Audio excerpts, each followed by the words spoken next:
Assalamualaikum warahmatullahi wabarakatuh. Kembali lagi kawan di Legenda Catur Dunia. Masih dari video chess Olimpiade 2024 babak 8. Dan India masih kuat kawan di klasemen sementara sampai babak 8 ini, yang menyisakan 3 babak lagi. Di babak 8, India bertemu Iran, menang dengan skor 3,5-setengah. Tapi sayangnya kawan, tim Open tidak diikuti tim putri India yang kemarin juga memimpin turnamen ini sampai babak ke-7. Tapi di babak ke-8, tim putri India kalah dari Polandia. Nah, untuk kategori Open, di posisi kedua ada Uzbekistan kawan, juara edisi sebelumnya. Di babak ke-8, Uzbekistan yang diperkuat Abdusattorov mengalahkan Serbia. Satu-satunya kemenangan didapat di papan 1 dari Nordibek Abdusattorov. Nah, lagi-lagi kita tidak akan mengulas game dari India. Sebetulnya di papan 1 ini juga bagus kawan, permainan Domara Djokovic. Banyak sekali kawan-kawan yang merequest permainan Domara Djokovic di papan 1 saat mengalahkan Weyi kemarin kawan, di mana Ding Liren menolak di papan 1. Dia off di babak ke-7 kawan, diserahkan pada Weyi. Padahal momen itu bisa dijadikan bahan pemanasan ya sebelum kejuaraan dunia bulan November nanti. Tapi Ding Liren libur kemarin kawan, tidak menghadapi Domara Djokovic di papan 1, diserahkan pada Weyi. Dalam permainan endgame yang cukup ciamik kawan, 2 kuda melawan benteng, akhirnya Weyi kalah oleh Domara Djokovic. Dan kembali Domara Djokovic memetik poin penuh kali ini atas Farham Makhsudov kawan. Kita akan dahulukan permainan Magnus Carlsen kawan, di mana Magnus Carlsen bersama tim Norwegia kawan berhadapan dengan Vietnam di babak ke-8, dan Vietnam mampu menahan imbang Norwegia. Magnus menang di papan 1, kemudian di papan 3 Aryan Tari kalah oleh Lee Tuan Min kawan. Lee Tuan Min ini pemain kuat kawan, yang sering kita lihat di Title Tuesday, pemain kuat. Dan langsung saja kita ke papan analisisnya. Sementara untuk update hasil-hasil tim catur kita kawan, baik Open ataupun kategori putri, sementara saya pending terlebih dahulu. Nanti agak sorean ya, kita akan update hasil di kategori Open atau putri untuk tim catur nasional kita. Oke, sementara kita nikmati permainan Magnus Carlsen kawan berhadapan dengan Lee Kwang Lim. Kali ini Magnus berhadapan dengan Grandmaster kuat lagi 2741 elo dari Lee Kwang Lim kawan. Sementara Lee Kwang Lim berada di posisi 12 dunia di live rating. Nah, Magnus pegang hitam. Lee Kwang Lim mengawali dengan pion D4. Magnus kuda F6. Pion C4, pion E6. Kuda F3 anti Nimzo. Pion D5 Queen's Gambit decline. Kuda C3. Magnus bermain dengan semi-slav defense. Gajah langsung keluar kawan. Ini merupakan anti-merah system atau merah gambit, yaitu gambit pion C4 kawan. Pilihan utama atau jalur utama permainan semi-slav tentu pion E3. Nanti kalian bisa jawab dengan langkah pengembangan kuda B ke D7 atau langkah yang lain, tapi jalur utamanya ya kuda B ke D7 kawan, menteri C2. Nah, diikuti gajah gelap berkembang ke petak D6, gajah terang D3. Nah, hitam rokade, putih di sini juga bisa rokade. Jalur utama permainan semi-slav defense, tapi gajah G5 terlebih dahulu yang biasa dijawab dengan pion H6. Pilihan kedua ya kuda B ke D7. Inilah pilihan Magnus Carlsen. Kuda B ke D7, setelah pion E3 kawan, baru pion H6. Lanjut Magnus, gajah tarik mundur, ada juga yang melakukan pertukaran, tapi kebanyakan ya tarik mundur kawan. Kecuali tadi kawan ya di posisi ini. Nah, saat pion H6 langsung dimainkan, nah kebanyakan putih langsung menukarkan. Ambil balik oleh menteri, baru pion E3. Magnus memilih dengan kuda B ke D7, dan di sini tadi pion E3, pion H6, gajah H4, kemudian gajah E7 oleh Magnus, persiapan rokade, benteng C1 terlebih dahulu. Atau mau kalian membuat langkah yang lain seperti gajah ini berkembang terlebih dahulu, ya banyak yang memilih, atau menteri C2 terlebih dahulu. Benteng C1 terlebih dahulu dari Lee Kwang Lim. Magnus rokade. Lee Kwang Lim bermain dengan pion sisi menteri pion A3. Magnus juga dengan pion A6. Dan Lee Kwang Lim membuka lajur C. Karena bentengnya sudah dipersiapkan di lajur C, tentu lajur C tidak akan dibuka oleh hitam kawan. Kebanyakan ambil balik menggunakan pion E. Pion E ambil balik pion D5 untuk akses bagi gajah terang di kemudian hari kawan. Nah, menteri C2 lanjut Lee Kwang Lim. Magnus menantang pertukaran gajah, kuda E8. Ditolak, dipertahankan mundur ke petak G3, dan Magnus kembali menantang pertukaran gajah D6. Ditolak, gajah D3 melanjutkan pengembangan. Magnus yang mendahului pertukaran gajah gelap. Gajah pukul gajah G3 ambil balik oleh pion H. Lajur H terbuka bagi benteng kawan. Nah, di sini Magnus kembangkan kuda D ke F6 untuk buka akses bagi gajah terang segera berkembang. Nah, kuda satunya akan menempati petak pusat D6 nanti.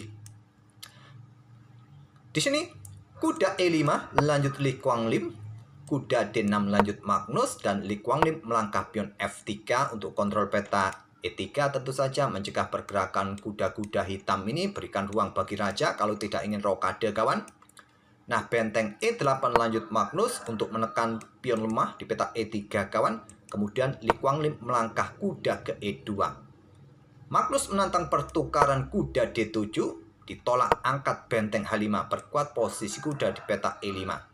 Dan Magnus memaksa putih atau Li Kuang Lim untuk bergerak dengan langkah pion F6. Apakah tarik mundur kawan? Ke peta G6. Disusul nanti benteng ambil pionnya ada di peta E3. Salah satu opsi, tapi memang yang terkuat ya pertukaran. Kuda pukul kuda D7 lanjut Li Kuang Lim, ambil balik menggunakan gajah. Nah, posisi pion terancam kawan. Di sini Stockfish menyarankan lepaskan pion, bermain dengan kuda F4. Dengan ide seperti ini, benteng ambil pion skak, raja F2. Nah, benteng mundur ya. Benteng mundur, nah kalian skak dengan gajah. Setelah raja mojok, kalian tak perlu melakukan skak kawan. Karena jika gajah diambil dan kalian melakukan open skak, kuda ini tidak mempunyai target yang bagus lagi. Percuma juga. Memilih langsung raja ke peta F2. Dan bisa saja kalian sikat pion ini, tapi kurang bagus untuk saat ini kawan. Berharap kalian juga mendapatkan benteng yang di sini. Kurang bagus juga. Momennya kurang tepat. Pion F5 terlebih dahulu dari Magnus untuk blokade kawan. Baru benteng bisa diluncurkan kalau tidak dipertahankan. Dan mempertahankan pion dengan menteri ke peta D2 merupakan opsi yang kuat saat ini. Nanti mungkin disusul menteri hitam ke peta F6. Tapi memilih dengan langkah benteng E1 menyerahkan pion dan Magnus menerimanya. Benteng ambil pion E3, raja ambil balik benteng E3, menteri E8 skak. Raja mundur ke F2 kembali, menteri ambil benteng H5. Sementara Magnus unggul satu pion, dan coba lihat konstruksi pion putih kawan. Terutama pion pusat ini lemah. Sedangkan pion-pion Magnus masih cukup solid kawan. Magnus mempunyai sedikit keunggulan dalam konstruksi bangunan pion. Dirasa cukup imbang juga mengenai perwira. Kualitas perwira masih dirasa cukup seimbang. Dan di sini kawan, mungkin kuda ke peta F4 untuk mempercepat aktivitas kuda. Bagus juga untuk berikan akses juga benteng bermain di lajur E ini. Ya, menteri ini simple ya, mundur saja. Peta F7 di sini baru menteri C5, tapi Li Kuang Lim memilih langsung menteri ke peta C5. Menteri C5 serang kuda kawan. Nah, menteri mundur ke peta G6, pick up kudanya. Dan lagi-lagi kuda ke peta F4 merupakan opsi terkuat untuk mempercepat aktivitas perwira-perwira ini. Menteri nanti ke peta F6, disusul dengan langkah kuda H5 mengejar menteri. Menteri mundur ke peta F8 untuk jaga kuda kawan. Memilih dengan langkah menteri ke peta B6, mencoba menusuk dua perwira nanti ke depan kawan. Untuk ancam gajah, ancam kuda. Dan Magnus Disney menteri ke peta F6 terlebih dahulu. Menteri C7 dan gajah tarik mundur ke E8 oleh Magnus. Dan di sini kawan, kuda ke F4 lanjut Li Kuang Lim. Meninggalkan pionnya kawan, langkah bagus juga. Ini adalah pion racun, jangan sekali-sekali untuk diambil. Dan kuda juga berikan dukungan bagi benteng kawan menusuk menteri kuda. Kalau kalian ambil pion ini dengan tempo skak saat ini kawan, setelah raja bergeser ke peta F1, kalian sulit mempertahankan kuda ini kawan. Kecuali kalian membuat ancaman juga bagi kuda putih. Kalau kembali kawan, ya ada benteng wassalam. Kalau bergerak kemana? Ke ruang gelap ini kah? Ya masalahnya kuda E6, garpu menteri ancaman skak mat. Jadi kalau kalian ambil pion ini kawan, ya kalian ancam kuda juga. Menteri ambil kuda E6, pion ambil kuda F4, gajah ambil pion ini terlebih dahulu kawan. Nah, pion pukul pion mungkin ancaman skak mat. Kalian bisa melanjutkan Gajah melakukan skak terlebih dahulu untuk memberikan waktu bagi menteri kawan juga bergerak. Raja akan mojok. Mungkin kalian melakukan skak lagi. Atau ya gimana?